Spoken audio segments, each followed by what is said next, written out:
Hello and welcome to the first in what will hopefully be a mini part video tutorial series on Baldur's Gate 3's Unlocked Modding Toolkit. So just a few things before we get started. First of all, I've placed a link to our Discord in the chat.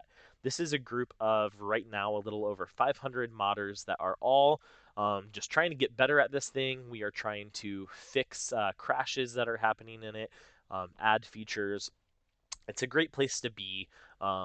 You can ask questions, all of those sort of things. And it's also where you're going to download the latest version of what unlocks this toolkit for right now. So definitely would advise you to head over there just because this is moving so fast that probably by the time you're watching this video might be a little bit outdated. I'll try to update things the best I can, but that would definitely be advised to head over there. So yeah, without further ado, let's go ahead and dive in. Oh, I will say this is assuming that you've already installed the toolkit. If you have not, head over to that Discord, download it, extract it into your editor base folder, right click all of the DLLs and just make sure, go to properties and make sure that Windows hasn't blocked them. We've noticed that when downloading DLLs on Windows, sometimes Windows blocks those DLLs and you have to unblock them. And it doesn't always tell you that they're blocked. You know, they'll just be sitting in your folder. You'll go to start the toolkit, it'll seem locked. You won't have any idea what to do. That's probably what it is. So, all right, let's go ahead and get started. In this video, we're just going to create a new level, play with the terrain a little bit, and get it linked. So I'm just going to call this new tutorial series. Press create, and this is going to take probably 2 or 3 minutes to load. All right, when it's finished loading, you'll see another window. This is to create our level. We'll call this new tutorial 1. And on this page, you'll notice there are some options. I would advise you when creating a new level, always start from basic level A. This just starts with some of the components like light probes and start nodes that we need. And I also want to point out that I don't believe Sandbox is a real level that we have. I think that's carried over from Divinity. So I'll go ahead and click create. This will load a little bit faster. Okay, this may be a little bit overwhelming, and that's okay if you're new to the toolkit. We're going to do some things to make it a little bit easier to look at. I'm going to clear the message log and drag it down a bit. I'm also going to move root templates over here. This is just personal preference. I like to have a nice big game window, and we can move around by scrolling in and out, by clicking the scroll wheel, or by just using WASD. So let's go ahead and let's get some terrain modifications in here. Oh, actually, first let's go ahead and let's just run the game. So if we press this, we load right into the game with one of our companions, and it works great. So in order to change the terrain, I'm going to go up here. I'm going to press Terrain Panel,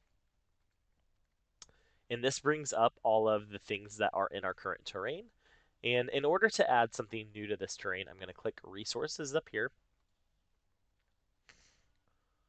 I'm going to drag this over. And in order to see what we want, I'm actually going to have to make this a pretty large window. Because if this is smaller, we just don't get to see all of the options. So then up here, I'm going to right click on Terrain Brush, which will only show me terrain brushes. And I want to talk about this panel for a second. These are all of the different projects in the game. We want to make sure that when we are doing anything that we are just adding new components only to our folder. If you add them to any of the others, or if you change any of the other files, it could just mess up your base game and it won't get included in your mod.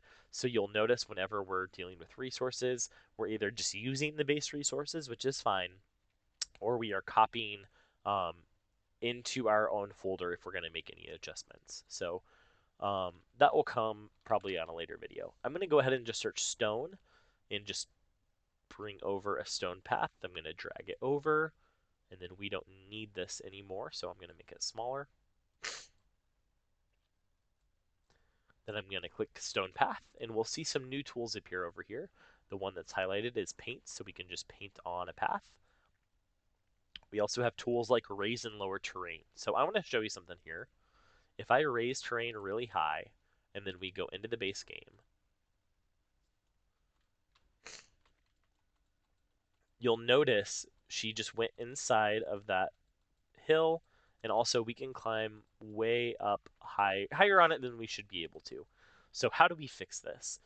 Well, whenever we add things to the map, um, afterwards we want to go ahead and go over to AI grid, press reload, and press full generate.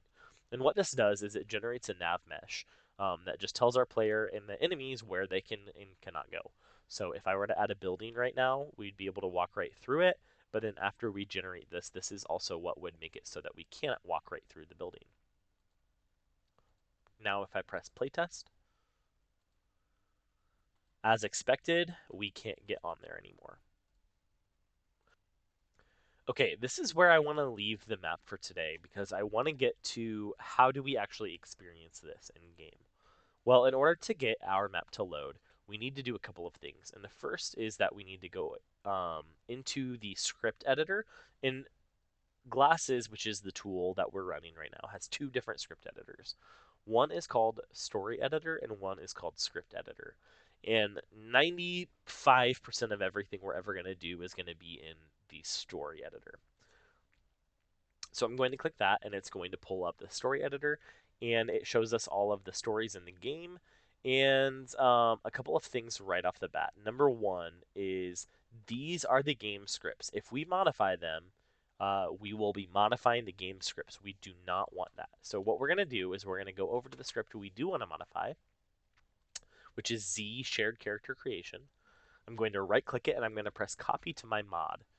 And that will make it so it's not highlighted anymore. And from here, we know that this is in our mod and we are just editing a local version of it instead of modifying the base mod script. So we'll double click this and it will bring up a couple windows.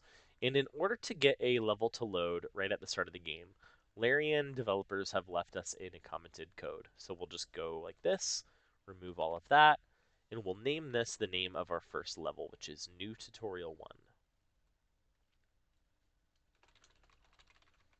I'll save. We'll go into Projects, Project Settings, General, and we're also going to change the startup level. We'll hit save, and now we're good to go. I'm going to go back into project settings, and now we can press publish local. And so what you're going to do is you're going to press publish local, and this is going to create a .pack file for you. And you're going to save that somewhere on your computer, and then you're going to move it into your mods folder. Now, when I say mods folder, what I'm talking about is the mods folder that is in your app data. If you don't know where this is, if you have the mod manager downloaded, you can just press go to mods folder as well. I'm not going to show this just because it's pretty self-explanatory, and I don't need you to, just see me rooting around through my file explorers. But go ahead, publish that pack, get it into your mod folder, and then go ahead and boot up the game. So now that we've loaded the game, you might have gotten a data mismatch error when you launched it. That's totally fine. It's just more of a warning. We're going to go into Mod Manager, installed. Make sure that this is enabled. And then we'll go ahead and press new game.